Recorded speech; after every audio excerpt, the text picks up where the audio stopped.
Susunod na, pili na Pinupa. Cool 97.5. Cool. Kabayan, pagod ka na ba sa mga nakikita at nababalitaan mo sa araw-araw? Mga negatibong issue at suliranin na parabang wala ng katapusan? Tumutok na sa iyong pang-umagahang programa tuwing araw ng Sabado. Pili na Pinupa. Pili na Pinupa. Kasama si Pedro at si Juan. Pili na Pinupa. Dito lamang sa Cool 97.5. Para sa inyong mahalagang mensahe, mag-text sa 0998-058-5530.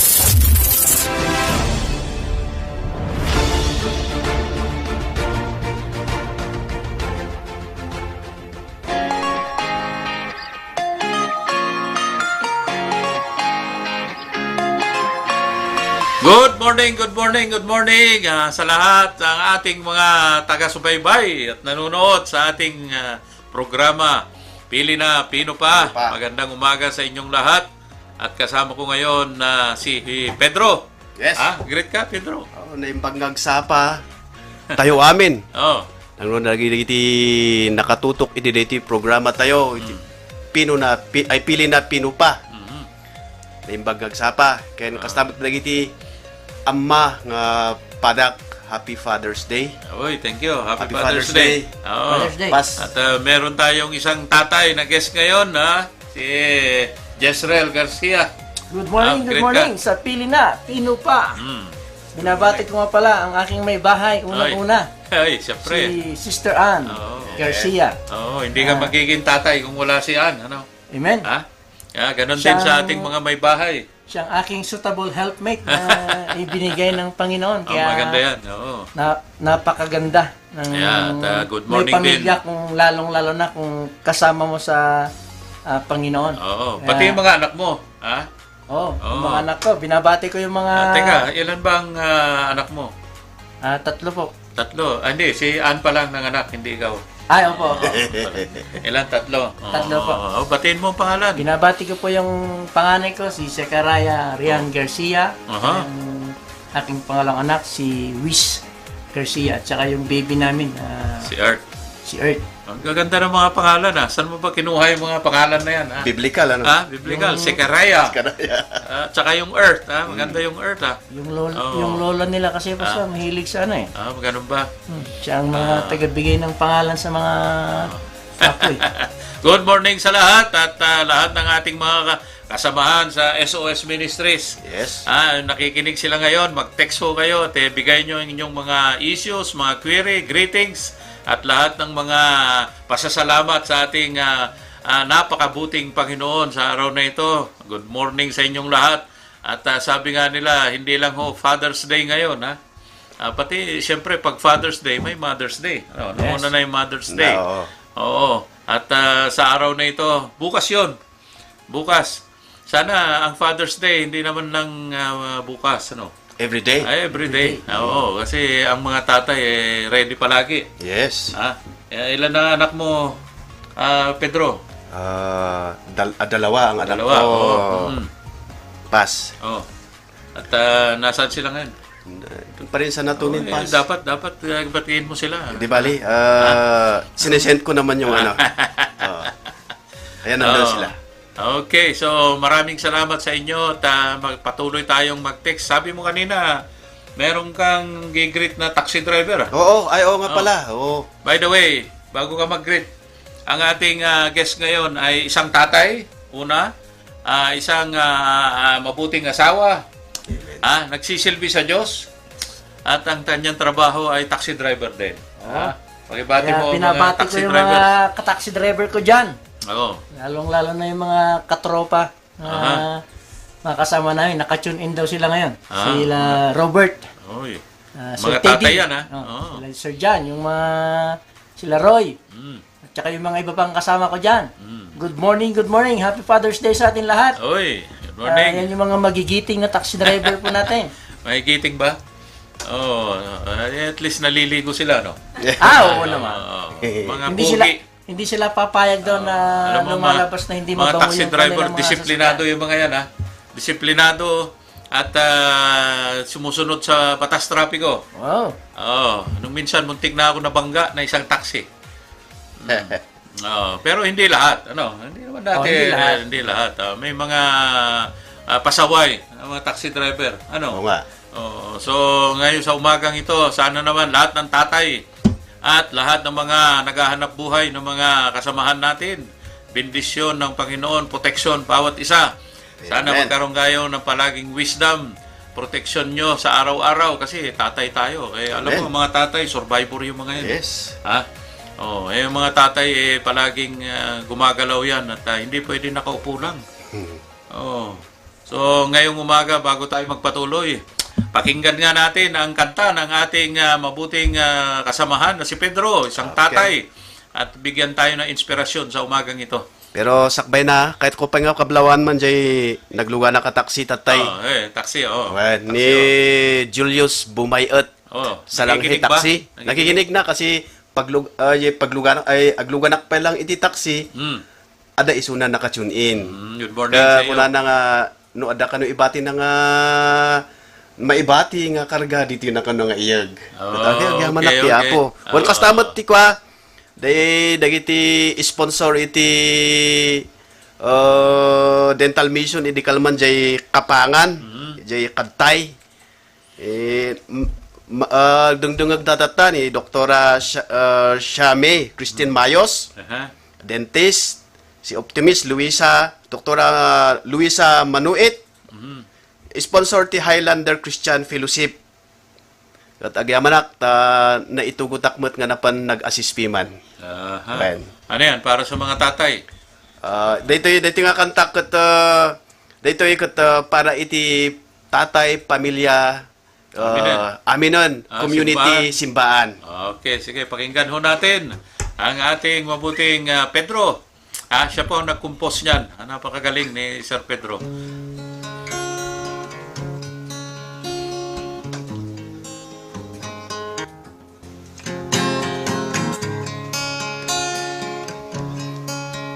Di may sa pamilya nga namati, at datal na ken kapya kadakwada, ama ina ken dagiti anak da, niya po Diyos ti pagdaydayawan da. Di ama adigit pagtaengan, amat pamilya dakel pagrebengam, timut ina silaw ti pagtaengan, talna ken kapyad data imam. Talnaken kapya para bor ti Diyos Ama, panagtornos ken panagin nayatay, dayta ti rembeng nga suruten tay kuma, talna kapya adaken ka. Nagpating ti talnaken kapya, radsak ti puso ket ipaay na, nuawan gura nalagaan tirik na, kasbaro adawa napnot namnama, kastamet ti may sa komunidad, kapyatal na ada tunggal may sa, agtinulong agpinakumbaba, mangidadaulo nga nabutusan. Talnaken kapya parabor ti Diyos Ama, panagtornos ken panaginayata, dayta tirembeng suruten tay kuma, tal nakapya tiada ken ka. Hasta ti maysa nga simbaan, nagadut rumwar nga nagan, dayta tiin dapag sinasinaan, kaput awan ti inda panakapapnakan. Di tao adda kumapanagkay kaysa, dayta ti kaya ti Diyos Ama, ngamno apay mapandag sinasina, kaput aramid ni Satanas akalabanta. Sabi si Satanas. Tal nakapya parabor ti Diyos Ama, panagturnos ken panaginayata, dayta tirembeng suruten tay kuma, tal nakapya ti ada ken ka. Oy, Thank you. napakaganda ang kanta ni Pedro. At yan ay dedicated sa ating lahat ng mga pamilya. Yes. Tatay, community, Simbahan, simbahan, pati simbahan, sinama mo ha. Well, Kasi sabi mo, sina-sina. Ha? sina-sina, pay gamin nga sina-sina ti may isang simbahan. Okay, may nagpapabati pala dito. Bati, greetings. Pabati po ni Mama Ligaya Awal. Aha. Sa kanyang apo, si Alexei Rohan Dulay, Enerva. Sabi niya, birthday daw niya sa June 18. Uy. Happy birthday. Happy Advance. birthday. Good morning sa iyo, Good Sister morning, Ligaya Sister Ligaya Awal. Public servant. Ganon din kay Sister Joy Helen Pascua. Nanonood din. At saka si Sister Emma Ramos, nasa Oy. Katagintingan. Oy, nanonood sila. Nanonood sila. Kaya good morning sa ating lahat. Ganon din kay Pastor Ricky Quinto. Saka Magigiting, sabi niya. Pastor Magigiting. Glenn Jordan. Oy. Nanonood siya ngayon. Good morning. Happy Father's Day po sa atin lahat, sa mga tatay na magigiting. Magandang umaga sa magigiting na host ang pili na Pino pa. Wow. At pati kay Pastor Jezreel Garcia, pagpalain ng Diyos ang programa ninyo. Yan. Kailangan natin yung blessing ng Panginoon araw-araw sa ating buhay. Magigiting na mga tatay at pati nanay magigiting. Amen. Ayan. So, maraming salamat sa inyong pag-text. At pagpatuloy nyong mag-text ng mga bagay o problema. Alam mo yung mga problema ng pamilya, Pedro, Jezreel.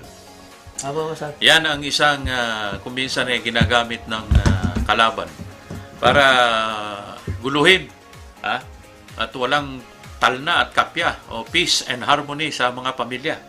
Yan ang mga umpisa. Ngayon, malapit nang ma-approve yung divorce bill. Kaya kailangan magpakabait kayo. Baka i-divorce kayo ng mga asawa niyo. Akala approved na ba, Pastor? Approved sa third reading. Pero kailangan pa rin ng pirma ni Presidente dyan. So, kailangan magpakabait kayo. Kailangan patuloy tayong maging totoo sa Panginoon. Mga tatay, magigiting. Kaya kung may problema, ayusin natin. Pag-usapan ng mabuti. Hindi yung ginagamit ang kamay. Kamay, hampas dito, hampas doon. Hindi natin masusolve ang mga problema dyan, mga kapatid. Kailangan pa rin ng pagmamahal sa lahat ng bagay. Alam mo, yan ang isang natutunan ko sa buhay ko. Dahil lumaki ako na istrikto ang tatay ko. Pero dahil sa istrikto, naging istrikto rin ako. Apay mana-mana ritan. Kumisan, sabi nga na isang psychologist ko, ano yung ginawa sa iyo nung nakaraan, yun din ang lumalabas na ugali mo sa ngayon. Kaya meron din tayong ugaling disiplinado, disciplinaryan.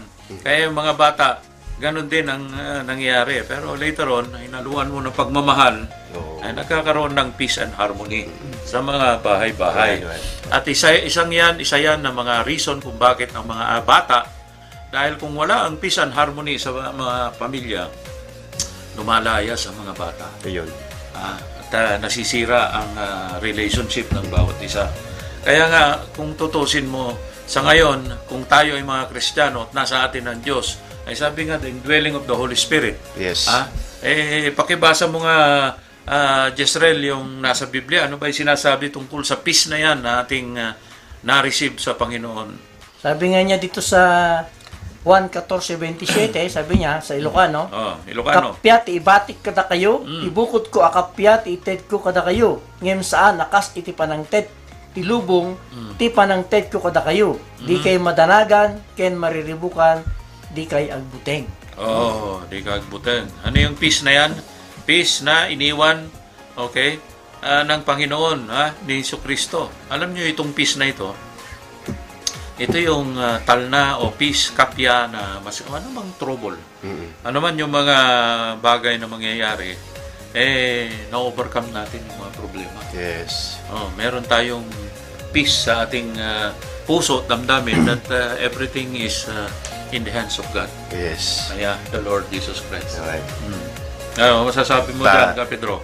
Tatil na kinapya ko na ng Lord ikanta kasi parabor ni Apo kada tayo. Parabor, favor, Parabor na blessing, kada tayo, blessing. Tapos may sagabin nga tao nga ada iti kapya kana kadakwa na adda kanya na iti sasaw ni Apo Dios. Diba? Agrugi ijay iti peace ti may nga tao. No awan kitam de Juan no ti dadu mga hanga Christian. Kitam ket naggulo iti kwa nagulo iti panunot da nagadu iti panunutan ta siyempre yung physical gamin yung panagbiagda hindi lang naman hindi Christian pati mga Christian alam mo yung lalo pa nga yung mga Kristiyano sila pa naniniwala sa Panginoon tinanggap ang Panginoon sila pa yung magulo sila pa yung gumagawa ng gulo bakit kaya? Yan ang isang tanong na tanungin natin sa kay Jezreel ano ba ang nangyayari Jezreel? Bakit kaya? Minsan, Pastor, sa best experience ko, ang kulang talaga dyan na nakikita ko minsan yung sa relationship ng pamilya. Yung sa good communication sa pamilya. Yung communication. Kaya napaka-importante yun, yung good communication natin, yung time natin sa ating mga anak. Napaka-importante yun. Kaya minsan, hindi natin sila maintindihan, hindi natin makita yung ugali, totoong ugali ng ating mga anak kasi nga, kulang talaga tayo sa time kung ano yung kaya hindi rin sila nakakapag-open. Tulad nga ng sabi niya dito sa Ephesians chapter 6 verse 4, sabi niya, dakay anaganak di kay agsaw wenno agaramid kadagiti banag ang mamatawat iti panagpungtot dagiti anak yu kada kayo. Padakilin nyo kit ida iti na Kristiyanuan apan nakadisiplina ken pamagbaga. Idi hanak pa nga namati kan hangko amo dagito nga sasaw na po Dios talaga nga oras sa balti pa ng padakkel ko dagi anak ko ta di makalakmot iti sa baling nga background iti dapat naturod ka kumbaga sikakathang ka nga mabuteng iti ka hanggang agsangsangit so dagi anak ko di ubing dapay lang talaga nga practice kita kasi kastoy ko jiruro pa da pagbuksir ko siya so idi later on iti ka nagbaliw di nagdakkel da tas lang ay nagbalinda nga na tagker ngam sa baliti kinatagker na. Siga. Siga. Isa nga panakit. Madinsa. Na madaydayaw niya po tayo di namamu tayo di apo. Nakita nga diyan kat masapul gayam nga padaktulan tayo iti na yung Kristyanuan. Yung kasanor nga mapadaktul tayo dan. Datayo nga mismo kat hantay mo't nga Kristiyano. Kan hantay mo't nga mapanagsimsimba. Kasano nga di ko na ni Pastor tatay nga no niya ti makikita dagi dyan anak iso ti surutun da niya. So nga napaka-importante gayam dating amma lalo na takat Father's Day nakadakdakkel gayam iti papel tayo dagiti pamilya tayo kas may nga pagsanggiran nga unan si Tayti Adigi iti pagtayangan so nga hindi natutumba ng haligi Philippians 4:7 sabi niya the peace of God which transcend all understanding will guard your heart and your minds in Christ Jesus. Transcend all understanding. Yes. Amin nga linya ti panakatarus dito'y lubong. Nya daytoy talna ni Apo Dios, peace na binigay ng Panginoon sa bawat isa sa atin is the assurance that everything is in God's hands, not in our hands. Panag-iinayat Yeah. tayo. That's why everything that will happen under the sun are the things that are in the hands of God. Ang problema kasi kung minsan sa atin, inaagaw natin to. Kala mo tayo ang in charge ba? Kala mo ang pamilya, mga bata, sa atin ba yan mga yan? Hindi, pinahiram lang ng Panginoon yan. And we are here to be a good administrator, a good manager of our families. That's why we have to maintain peace and harmony in our family. Kung may mga problema, pinag-uusapan yan. At intindihin natin ang mga bagay na ito na nangyayari dahil kailangan mayroon tayong dapat ayusin sa ating pamilya. Ganon din sa simbahan, Pedro. Yun. Kaya nabanggit mo yung simbahan. Bakit nag-iwa-hiwalay? Ano bang mga rason? Iyon nga, Juan, ang isang pamilya, bakit minsan apay nga nawarada? Oh. Gapo iti dayta nga religion. Gapo religion. Wan. Oh, Ta sige. siyempre di daduma dayto iti papanak sabasabali gamin iti sabasabali gamin iti religion sabali sa nang doktrina nga rod inya. Wan. So nga dayta iti numamingsan nga pagsinasinahan iti maysa nga pamilya takunana ijay dagit ijay enti Proverbs 18 verse 1. Ti tao adi na amo iti makilangan iti pada na tao tila bagay na ti panpanunutan na kontraan na amin na imbag pangedeng. So nga dagita Pangedeng, pangedeng ngay no minsan no sika ket mapangka iti may sa simbahan. Pumanaw ka manenta amo pa inuan niya iti biru kum ijay. Nya? So nga dayta iti mamingsan ngay Kapya, kental na. Tiberbero ka. di iti kapya ti Ano nga talna. ni Jay, pastor ka, guwapo. So, tinapanam. Di Yeah, ganun, wino, iti- ito tinapipintas ng babae Jay. Simbahan nga di Jay. So, tipapanam. Kanu mamingsan Yeah. di kinalaing da. Nalalayang dalaw na eh. Wan, nga jay laing ko makit nagapo kini apo hanga jay nagapo iti sarilim. Yan. So, kailangan na tingnan natin ang mga pinupuntahan din natin mga church. Church, yes. Dapat may peace and harmony. Yun. Hindi yung pataasan ng pride. Yun. Importante po yan. Walang humility. Alam mo, number one character of Jesus Christ is humility. Yes. Magpakumbaba tayo. Sa simbahan, dapat may pagmamahal at kailangan may kunana yung panakatarus. Panakatarus. May isa. Well, harmony. Harmony. Well, So, sa araw na ito, mga kapatid, dahil nga napakabilis ang oras, binabati ko rin ang mga nasa Canada. Si Pastor Binancio Claro na nanonood ngayon at pati ang kanyang mga pamilya. Ganon din sa ating kasamahan na si Alice Nimpa. Na Yes. nasa Canada rin at bumabati kami sa inyo at maganda at pasalamat na rin sa mga blessing na pinapadala ninyo. Yeah. Hindi pa nakarating pero thank you na rin. Parating na. Oo. Binabati ko rin si Mother LD. Oh. Happy Father's Day daw. Galing kay Mother LD. Saka kay Brother Richard Pasqua. Oo. So, Saka mag-text. binabati ko rin yung mga taga-Galiano. Oy, Galano. Ringgay, ano? Ringay. Taga Pingwe. Taga Kamusing. Si Nanay Saling. Oo. May Namimiss ka na signal, namin, Nanay Saling. may signal ba dyan? Hindi Pero ko sa lang alam Facebook, kung Facebook na lang. May signal dun sa Kamusing Oo. kasi medyo malalim yung lugar eh. Oo. Pero I think kung radyo siguro meron. Yan, oo. Kailangan magpatuloy tayo na i-maintain ang ating peace and harmony. Hindi lang sa ating pangsarili, sa ating pamilya, sa ating simbahan, sa ating komunidad. Huwag kayong magtapon ng basura dun sa bakuran ng iba. Yun. Nagagalit yung kapitbahay ko kasi yung aso, nakita yung manok na lumabas sa kulungan. Hinabol ng aso. Hindi pala pwede magsama ang aso at saka manok. Mag-aaway Kasi, sila. mag-aaway pala sila yan. Oo. Yeah. So, pinagalitan ako. Sabi ko, yung aso, talagang ganyan naman. Kung nakakita ng manok, kala niya pulutan. Sorry sa mga may manok.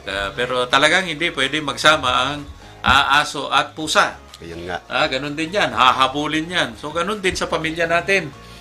Kailangan, kung ang pamilya, iisa ang kulay niyan, iisa ang timpla. Kasi kung no maminsan kahuan, tasyak ada ti manok ko. Oh. Ada mo ti aso. Oh. Itatan, inibos mo di aso di manok ko.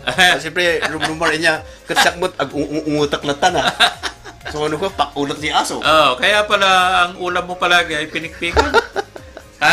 Pinikpikan palagi kasi puro manok pala ang tinira ng aso mo. Ay, siyempre, babasit pa. Manok, so kaibulang ko ka. Pambihira, no. Talagang ganyan ang buhay.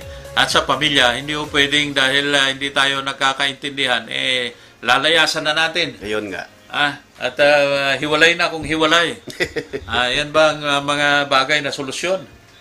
Dahil kung nagkaroon na ng divorce bill, at yan ang mga rason kung bakit, ay, alam mo ba, sa divorce bill, nabasa ko, isa sa mga reason is religion. Na pwede kayong mag-divorce. Dahil hindi kayo magkatunusan sa relihiyon nyo. Yun, divorce na. Hiwalay. Yung isa, yung hindi magkaanak. At yung infidelity, yung siyempre, nakisama ka sa iba. Yan mga rason na at saka yung brutality, siyempre.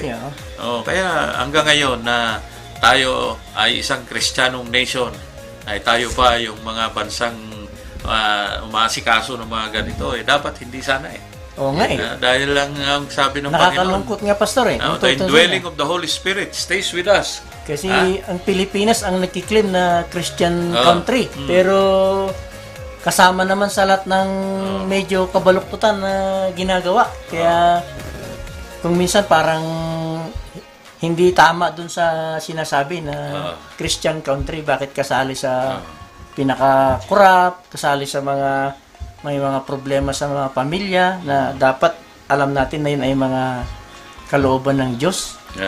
No? Speaking of paghihiwalay, no? May nabasa ako sa Facebook, sabi niya, dapat wala na daw kasal. Live-in na lang kasi mapupunta rin lang daw sa divorce. No? So, ibig sabihin, itatry daw nila muna. So, ibig sabihin, yung mga ganong bagay ay hindi na yung design ng Panginoon. Kasi ang design ng Panginoon, hindi yung tungkol sa pag-usapan na susubukan muna yung relasyon bago magpakasal, kundi talagang nasa sa inyo yung commitment na kasama ang Panginoon. Ang center ng relasyon dapat ay sa Panginoon. Amen. Hindi sa atin. Kasi kung tayo talaga, katulad ko, kung yung sarili ko lang, mahal na mahal ko yung asawa ko ngayon, hindi ko alam bukas. No? Baka hindi kami nagkasundo o meron kaming bagay na hindi pagkaintindihan, hiwalay na kami. Kasi may divorce na Hindi pwede. Kaya dapat kailangan natin na sundin pa rin natin kung ano yung kalooban ng Panginoon. Kawawa ka naman pag dinivorce ka ng asawa mo. Oo nga Bakit hindi pa pwedeng renewal na lang? Renewal of vows. Kaya kailangan natin ng marriage encounter. Kailangan talaga Pastor. Iniimbita namin kayo para magkaroon ng marriage encounter. Yes, yan, maganda. Isang programa ng SOS Ministries. Actually, napakaganda yung So, encounter yan. So, kailangan nating i-maintain ang peace and harmony sa ating mga pamilya, sa komunidad at sa simbahan. So, nohang nga makataros, iti may isang membro, iti simbahan, huwag nating pagalitan, huwag nating tanggalin. Huwag nating sabihin na awan ti amom. Yes. Or mistake ti doktrinam. Kailangan intindihin natin na tayo dumadaan sa proseso ng understanding at kalakasan sa Panginoon. So, kailangan tayong magpalakas hindi lang po sa ating relasyon sa tao, sa Panginoon, sa tao, at sa lahat, especially sa ating mga pamilya. So, yan po ang ating mensahe sa araw na ito. At napakabilis ang ating oras. Tayo ay magbigay ng ating huling mensahe. Pedro, ano masasabi mo dyan? Kati mensahe na di kanta nga kinantak. Di ay kat pinapanupanunot ko. Kat ustumot di ko na napiman ijay tal na kin kapya kat parabor iti Diyos Ama. Ijay kin panag-iinayatay. Di ti rumbang kuma iti sulutan ta. iti inaldaw-ildaw iti panagbiag tayo dito Amen, na amen. iti daga. Amen, amen. Yeah. So no, dati kapya kental na ay ket nagpintas ti agreeing ti agsapa. Yes. Agta pandiya trabaho. Amen. Aramiden dagiti inaldaw nga aramiden. Dahil may peace and harmony. O Amen. ikaw, Rajesrel. Okay. Bago ako magbigay ng isang mensahe. Good morning po, sabi ni Rajeline Marino, at saka blessed morning po, sabi ni Mother Glo, si Ma Franca. No? So napaka-importante po sa ating buhay, lalong-lalo na sa ating, katulad ng sabi ko na sa ating mga tatay, no? Sa tingin ko kung ang tatay ay mismong siya ay makikita yung peace and harmony sa pamilya. Masarap din ang peace and harmony sa pamilya, pero kung ang tatay ay walang peace mismo sa kanyang sarili at puro aligaga, nawawala talaga yung peace and harmony kahit sa pamilya. Kaya mahirap pong sabihin ng peace and harmony kung tayo mismo ng mga tatay ay wala sa atin yun. Kaya kailangan tayo mga tatay sa atin nagsisimula yung peace and harmony sa ating mga tahanan. No? Para yung ating misis, peace din yung kanyang iniisip. Hindi peace cracker. Peace cracker. Peace ball. So sa ating programa po ngayon, napakaganda pong tinalakay natin, and peace and harmony o kapya. Talna ken kapya. Iti pamilya, iti komunidad ken simbahan. Napaka-importante po niyan dahil sa ngayon ay yan din ang ginagamit ng kalaban para sirain ang ating mga relationship sa bawat isa. Lalong-lalo na at itong may mga batas pa na pinapasa na divorce bill ay lalong nasuportahan yung mga gulo ng pamilya. Sana dapat magkaroon tayo ng pagpapalakas ng pamilya, hindi yung papakihiwalay. So nga dayta kahuan, dagita nga bill nga talaga nga marikot amom iti inimpos dita ket ti kalaban tayo nga ni Satanas. Yeah. Pero maraming natutuwa pa sa divorce. Dito sa Pilipinas. Ewan ko kung bakit. May kakilala ko may pag-asa na daw. Yun ang 3-4 na asawa. Sandali lang. Dahil pag dinivorce mo ang asawa mo, dapat ready kang magsuporta. Yes. Bigyan ng suporta ang mga anak mo. Bigyan ng suporta ang pamilya mo. Dahil kung hindi, kulong ka rin. Dahil yan ang mga kondisyonis yan. Dahil kung hindi naman pwedeng dahil sa gusto mo lang, gagawin mo. Ayaw mo na. So, ganun din dapat i-maintain.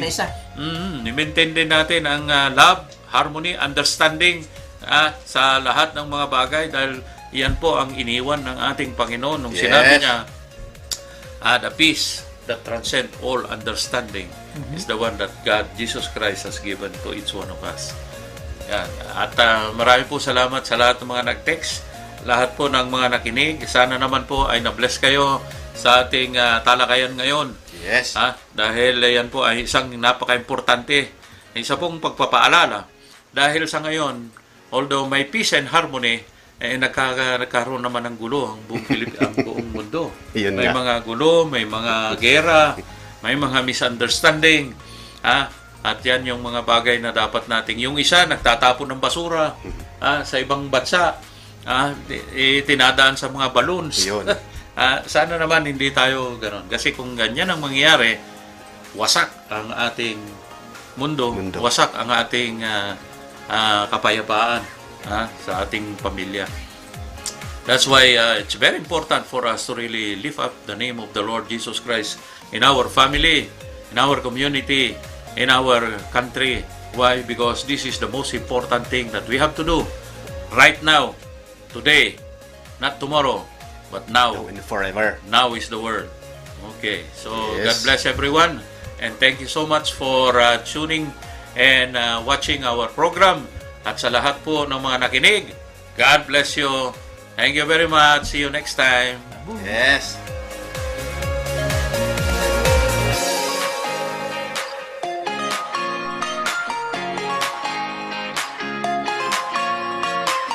Inyong natunghayan ang programang Pili na Pinpa kasama si Pedro at si Juan. Kung kayo'y may mga katanungan, suhestyon o nais yung maging kabahagi ng programang ito, maaari lang tumawag o mag-text sa 0998-058-5530. Maaari din kayong magpadala ng inyong pinansyal na suporta